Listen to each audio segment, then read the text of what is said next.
सभी का स्वागत है आपके अपने YouTube चैनल में। आज हम इस वीडियो में आपको बताएंगे कि SBI CSP सबसे पहले कब मिलना स्टार्ट हुए। SBI CSP नहीं बल्कि किसी भी बैंक का CSP सबसे पहले मिलना कब स्टार्ट हुए, क्या है इसकी बैकग्राउंड स्टोरी और आपको भी इससे कितना फ़ायदा हो सकता है, आपको कितनी जल्दी कितनी आसानी से ये जानकारी प्राप्त होकर CSP प्राप्त हो सकता है। इस वीडियो को बनाने का उद्देश्य ये है। अगर वीडियो अच्छी ना लग रही हो तो आप जा सकते हैं, अगर अच्छी लग रही हो तो आप बने रहिए, लास्ट तक बने रहिए। तो वीडियो में बताते हैं। तो जैसा कि आपको पता है या नहीं पता, मैं बताता हूं कि सन 2006 में जब भारत सरकार ने वित्तीय समावेशन, भारत सरकार की मंशा यह थी कि जो बैंक हैं वो ग्रामीण क्षेत्र तक पहुँचे, लेकिन ऐसा करना मुमकिन नहीं था क्योंकि एक बैंक सिर्फ एक शहरी इलाके में वहाँ खोली जा सकती है जहाँ कनेक्टिविटी अच्छी हो, यहाँ नेट की उपलब्धता बढ़िया हो, यहाँ जहाँ पर लाइट की सुविधा हो वहाँ पर खोली जा सकती है। अगर प्रत्येक गांव में एक बैंक खोलते हैं तो उसके लिए स्टाफ की ज़रूरत पड़ेगी, स्टाफ की ज़रूरत होगी तो उसके लिए पियोन होगा, एक सिक्योरिटी गार्ड होगा। तो इतनी बहुत बड़ी समस्या थी। और जैसा कि आपको पता है कि पहले समय में बैंकों में खाते बहुत चुनिंदा लोगों के हुआ करते थे और बैंक पहले खाते खुलवाने के लिए ग्राहकों को बुलाती थी। ग्राहक अपने पैसों को बैंक में रखने से डरते थे, यह प्रक्रिया थी। तो भारत सरकार ने के जो सेक्रेटरी वगैरह के लोग हैं, सेक्रेटरी लेवल के लोग हैं, उन्होंने जब समितियां बनती हैं तो उसमें प्रस्ताव रखा गया कि वित्तीय समावेशन लाया जाए, जिसमें हम ब्रांच बड़े बड़े मतलब पूरी ब्रांच को तो नहीं पहुंचा सकते, लेकिन ब्रांच की कुछ ऐसे सुविधाएं पहुंचा दें ग्रामीण क्षेत्र तक जिससे कि ग्रामीण क्षेत्र के लोगों को उसका लाभ प्राप्त हो सके। तो सबसे पहले भारत सरकार ने 2006 में, सन 2006 याद कर लीजिए, सन 2006 में वित्तीय समावेशन लेके आई। उसके तहत उसने एक जो एक्ट या रेगुलेटर कुछ भी ऐसा लेके आई जिससे कहा कि हम जो बैंक की सुविधाएं वो प्राइवेट प्लेयर के माध्यम से ग्राहकों तक पहुंचाएंगे। तो प्राइवेट प्लेयर कैसे, जैसे हम कुछ कंपनियों को ये काम दे देंगे कि आपको खाते खोलने हैं और आप ग्रामीण क्षेत्र तक खाते खोल के लाइए और इसलिए आप जो कुछ आप काम करेंगे उस काम के लिए हम आपको पैसा देंगे। तो उन्होंने कहा ठीक है, पैसे देंगे। और बैंक ने एक और प्रस्ताव रखा, मतलब RBI ने, कि जो आपका पैसा हमारे उसमें जमा होगा उस पर आपको हम ब्याज भी देंगे। मतलब समझ रहे हो, पैसा तो कस्टमर का बैंक में ही जमा हो रहा है, लेकिन जो पैसा आप जमा करोगे उस पर हम आपको ब्याज देंगे। आप बेशक वो आपका पैसा नहीं होगा, फिर भी हम आपको ब्याज देंगे क्योंकि वो आपने जमा करवाया है। तो धीरे धीरे कंपनियां जुड़ी। तो शुरुआत में कुछ ही कंपनियां जुड़ी, जैसा कि आपने ऑक्सीजन को बहुत पुराना देखा है, जीरो मास को काफ़ी पुराना देखा है, इनके मैंने भी देखे 2008 2009 में मैंने इनका CSP देख लिया था। तो इन कंपनियों ने इनसे टाई अप किया। तो शुरुआत में RBI या भारत सरकार ने कहा कि सब सामान आपका होगा, हम आपको कुछ नहीं देंगे, बस आपको हम फैसिलिटी प्रोवाइड कराएंगे, इससे ज़्यादा और कुछ नहीं। तो सब कंपनियां राज़ी हो गई। तो शुरुआत में सभी कंपनियों ने कहा कि हम अपना एक मतलब सैलरी बेस पे आदमी रखेंगे। तो सैलरी बेस पे भी कुछ कंपनी ने रखा, लेकिन ये उन्हें ठीक नहीं लगा या फिर ऊपर से कुछ गाइडलाइन होगी। तो उन्होंने क्या काम किया कि उन्होंने अपने एजेंट बैठाना स्टार्ट किया, मतलब गांव में अपने एजेंट, कुछ न शायद सैलरी पे भी बैठा रहे होंगे या कुछ ने डायरेक्ट सीधे बैठा रहे होंगे, क्योंकि जब तो किसी को जानकारी नहीं थी।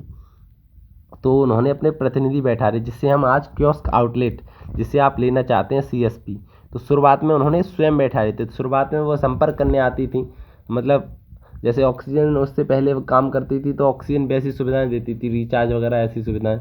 तो उसने बात की लोगों से, तो बहुत से लोग डरते थे ऐसे इनको लेने से कि CSP क्या हम नहीं ले रहे, क्या फ़ायदा, हमने पैसा जमा कर दिया ग्राहक का और कंपनी लेके भग गई। तो ये बहुत बड़ा सवाल था।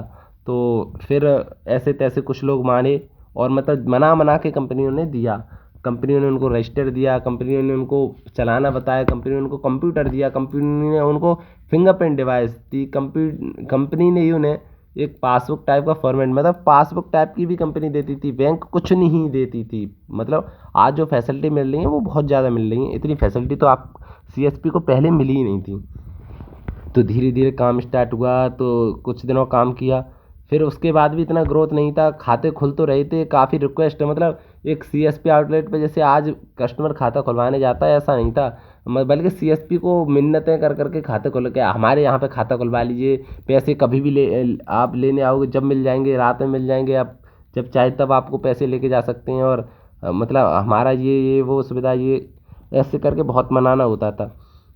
लेकिन असली क्रेज कब स्टार्ट हुआ सीएसपी में, धीरे धीरे ये थोड़े लोग अवेयर हुए ग्रामीण क्षेत्र में, अब बहुत से लोग ये समझने लगे कि कौन जाएगा 10 किलोमीटर दूर ब्रांच में, चलो यहीं खुलवा लेते हैं, ये कह रहा है।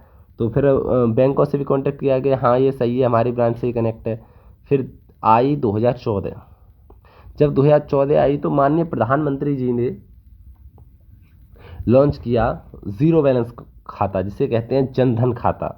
तो उसमें उनका एक वादा था, शायद 15-15 लाख रुपए प्रत्येक व्यक्ति को मिलेंगे। तो एकदम लोगों ने सुना कि 15 लाख रुपए अभी आएंगे कहाँ, तो सुना कि जीरो बैलेंस में आएगा। जीरो बैलेंस खोल कौन रहा है, जीरो बैलेंस का वैसे खोलने का काम दिया गया था बैंक को, लेकिन बैंक पे इतना ज़्यादा ऑलरेडी लोड रहता है, कितने कस्टमर आते जाते हैं, पैसे निकालते हैं, बीमा करना, बहुत सारे काम रहते हैं। तो उन्होंने क्या काम किया, यह काम दे दिया आपके सीएसपी को। वैसे आपका जीरो बैलेंस का खाता बैंक भी खोल सकती है, ये ज़रूरी नहीं है कि आपको सीएसपी पे ही खुलवाना, मतलब बैंक भी खोल सकती है, लेकिन उन्होंने सीएसपी को ये काम सौंप दिया। अब सीएसपी जो पहले मिन्नतें कर करके ग्राहकों को लेके आते थे, आज उनके पास लाइन लगने लगी। बहुत से लोगों ने इस पर पैसे भी लेना स्टार्ट कर दिए, वो वैसे लेने नहीं चाहिए, ग्राहकों से पैसे भी लेने स्टार्ट कर दिए कि खाते खोलने पे हम पैसे लेंगे। उन्होंने धड़ाधड़ खाते खोले, खूब धड़ाधड़ खाते खोले।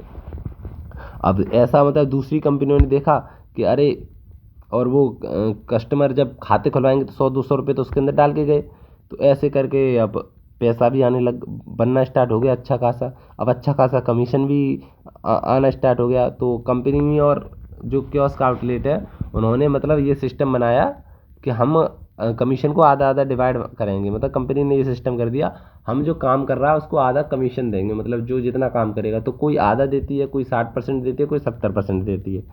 तो कुछ और प्लेयर आए इसके अंदर, जैसे पहले ऑक्सीजन जीरो मास जैसे ऐसी कंपनियां काम कर रही थी, तो अब एंट्री की सीएससी ने। सीएससी 2014 में आके इस सेक्टर में घुसी, और इस सेक्टर में आके उसने जब शुरुआत में उसने देखा कि हमारे सीएसपी तो हमें खोलने हैं, तो उसने मतलब सीएसपी ऐसे ही देना स्टार्ट किया, मतलब सब कुछ। शुरुआत में कोई भी कंपनी आए, कोई भी काम आए, वो आपको देखा होगा, जैसे जियो आई थी तो उसने फ्री नेट दिया था, उसने भी सीएसपी को बांटा। फिर भी 2014 तक भी लोग डर रहे थे लेने से, क्या होता है कैसे होता है हम नहीं जानते ये वो। तो मतलब सीएसपी लिया, फिर उन्होंने उन्होंने भी खाते खोले।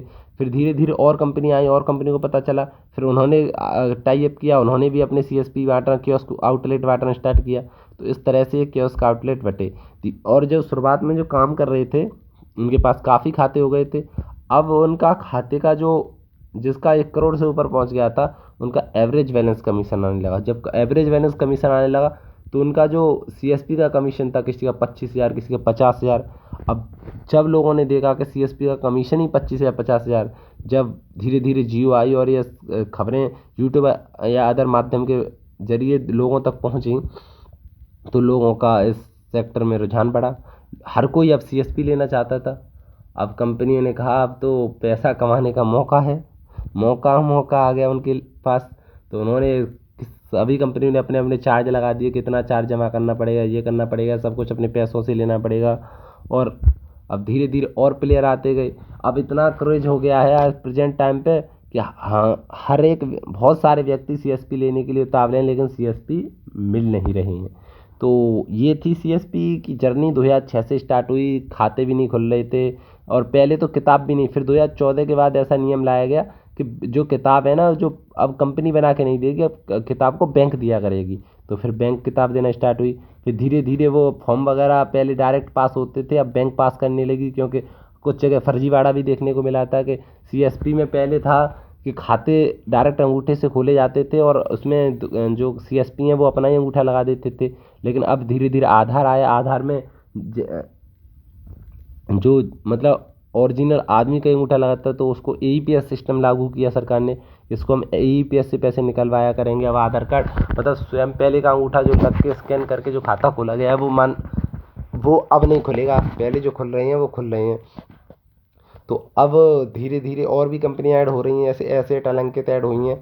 तो आप समझे, ये तरीका था सीएसपी खुलने का। तो तो अगर आपको सीएसपी लेना है तो आप नई कंपनियों से ले सकते हैं, क्योंकि अब जो पुरानी कंपनियों के पास तो इतने ज़्यादा सीएसपी हो चुके हैं कि वो आपको देंगी नहीं। क्योंकि मैंने कई कई कंपनियों को देखे हैं, किसी के पास 20,000, किसी के पास 10,000, ऐसे ऐसे सीएसपी हैं। अब जिसके पास ऑलरेडी इतने सीएसपी हों और मान के चलिए किसी लोकेशन पर, कोई लोकेशन ऐसे ग्रामीण लोकेशन, वहाँ पे उसका सीएसपी, तो वो आपको दूसरा सीएसपी दे कैसे देगी। मेन समस्या यहाँ आती है, क्योंकि उसने ऑलरेडी इतने दिनों से, मैंने जब दे रही थी तब ले नहीं रहे थे, अब ले रही हो तो अब वो दे नहीं रही। तो अब आ रहे हैं नए प्लेयर और जो अपनी मतलब एग्रीमेंट कर रहे हैं उसके साथ। तो अब जो नए प्लेयर हैं वही अपना सीएसपी खोलना चाहेंगे, बेशक वो पैसे ले रहे हैं, लेकिन अब आपको सिर्फ उन्हीं से सीएसपी मिल सकता है। तो ये थी ये वीडियो अच्छी लगी हो शेयर करो।